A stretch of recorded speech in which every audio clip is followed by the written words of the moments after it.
So what? Who cares? This is why saying why it matters matters.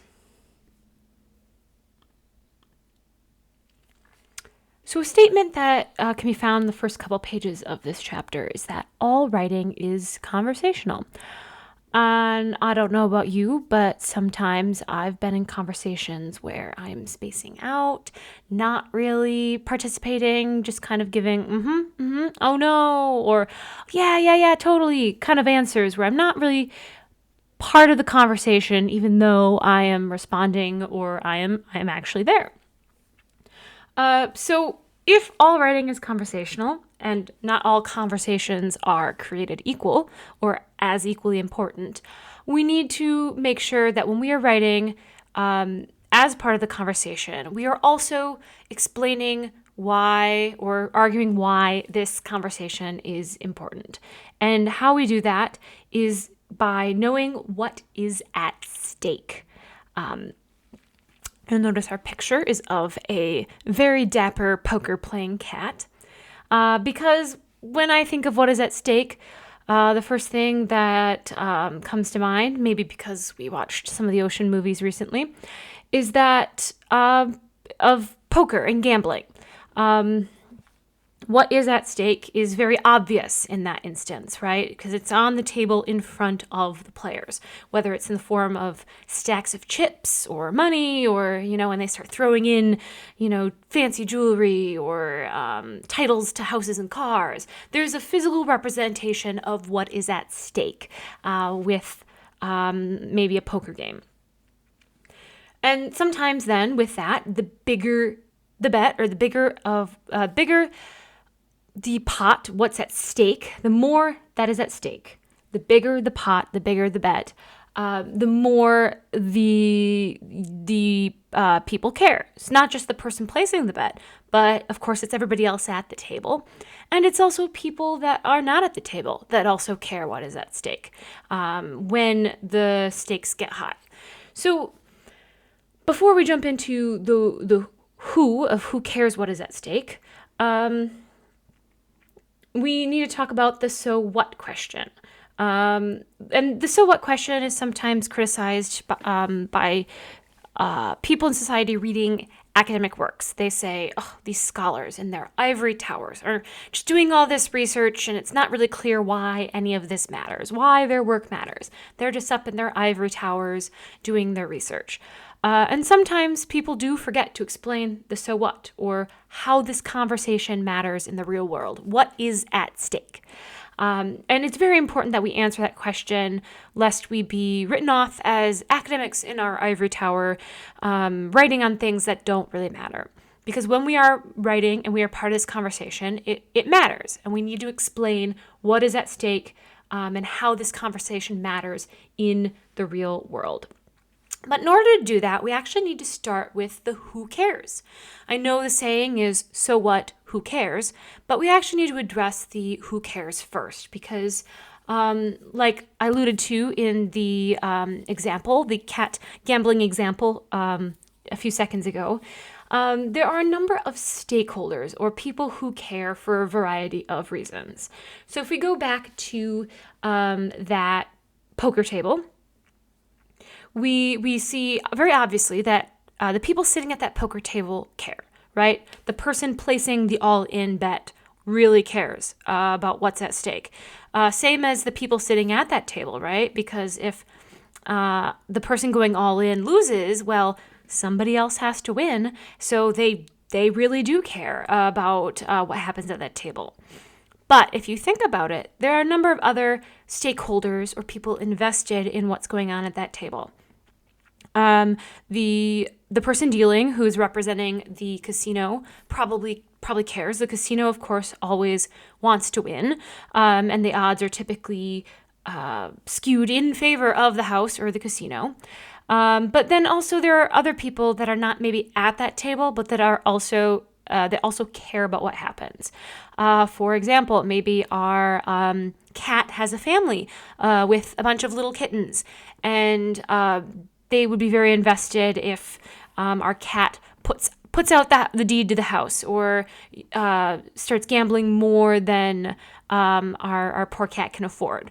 They would also care. They're not physically at that table. They might not even know about this conversation, about this stake, but they are stakeholders, or they care about what will happen. So sometimes it might not be very obvious who the audience or stakeholders are, but we need to sit and think about who actually cares about this conversation. So let's start with the who cares then.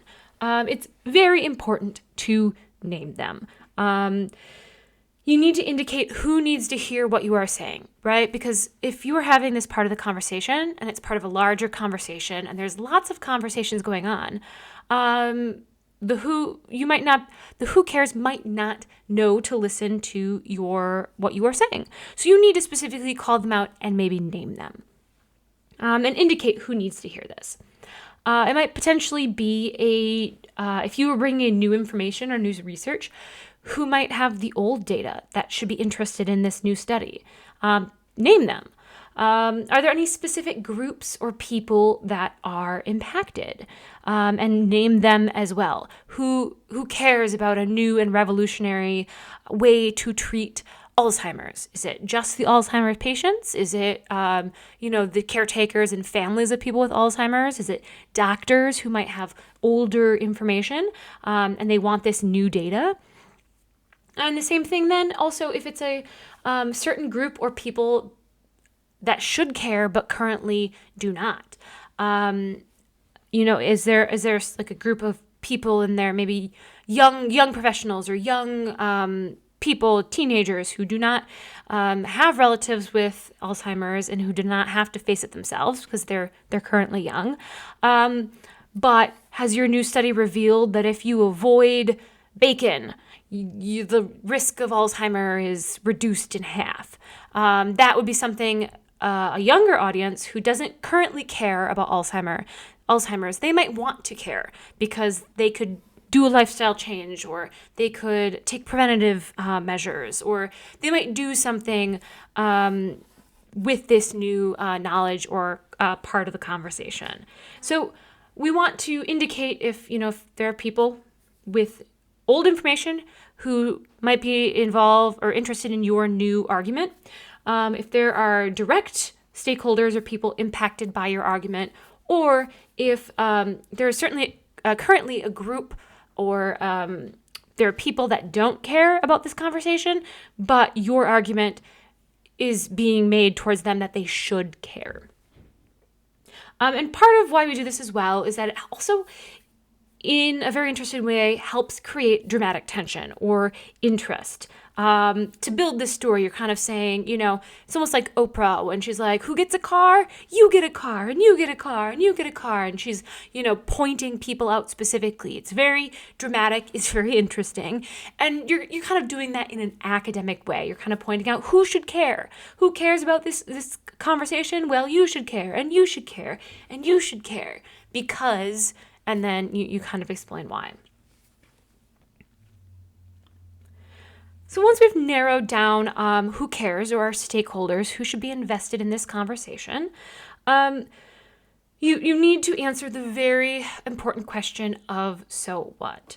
So like hinted at or stated before, the so what question answers how this conversation matters in the real world. How is it relevant to maybe, what is going on in society or in somebody's life?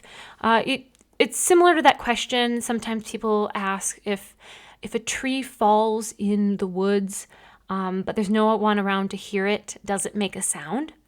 Sometimes we're writing and our conversation is one-sided, or it doesn't really enter into the larger debate, and we forget to answer the so what question.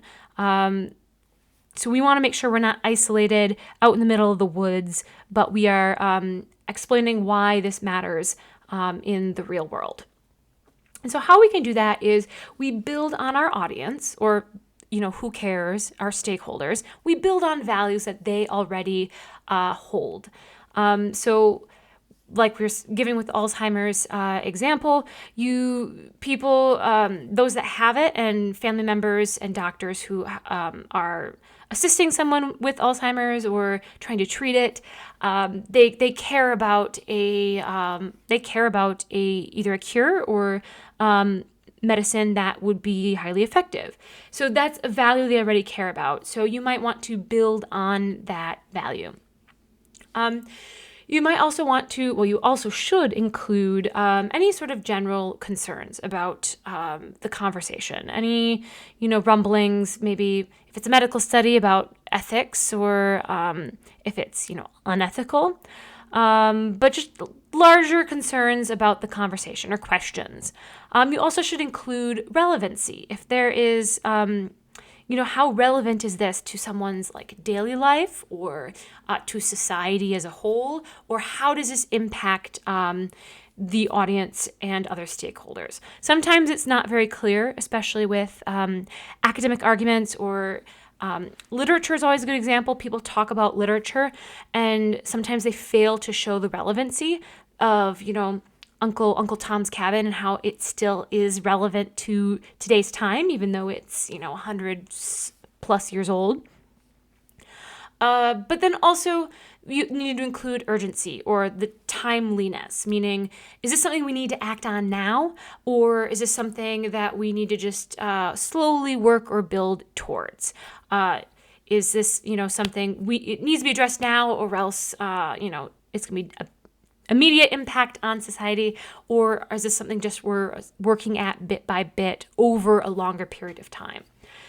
A great template to use to introduce this so what question is, in an increasingly blank world, we need to blank. So, if it's in an increasingly materialistic world, we need to remember that we need to care for our fellow man, especially during times of COVID. So that's a good template to introduce to your reader how relevant this is to today's real world. Now, it's important to note that the so what and who cares questions are more than just a thesis. What is a thesis? It is, an argument, and it is possible to make an argument, but really it's an argument that matters to you, and you make it, and you support it, and it's a good argument, but it doesn't answer the so what and who cares question. So we need to make sure that it's more than just an argument or a thesis that you try to prove. You need to specifically isolate an audience or the who cares, and then push them into action. Or that so what. And sometimes action is just a change of thought or a small, we with politically correct words, as people sometimes call them, usually that is the result of a study on the impact of words, and then we realize, if we use a different word, it can actually have a positive impact on other people's lives. So it could be something as small as just changing a word we use, or even just a change in ideology or thought, or it could be something larger as a protest to go against social inequality. Or an actual physical action where you're out in the streets, or you're mailing in complaints to your representatives. It might be a larger action. But also we want to make sure, and this is a little note at the end. So once we've isolated who cares, who our audience is, and then we've specifically kind of given them a reason why this matters and what we can do about it, we want to make sure that we spell this out for our readers. It might times feel a little clunky or awkward if we're using templates, or we're directly saying you should care because, or this matters because.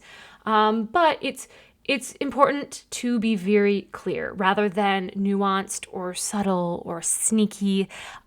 We want to be as clear as possible.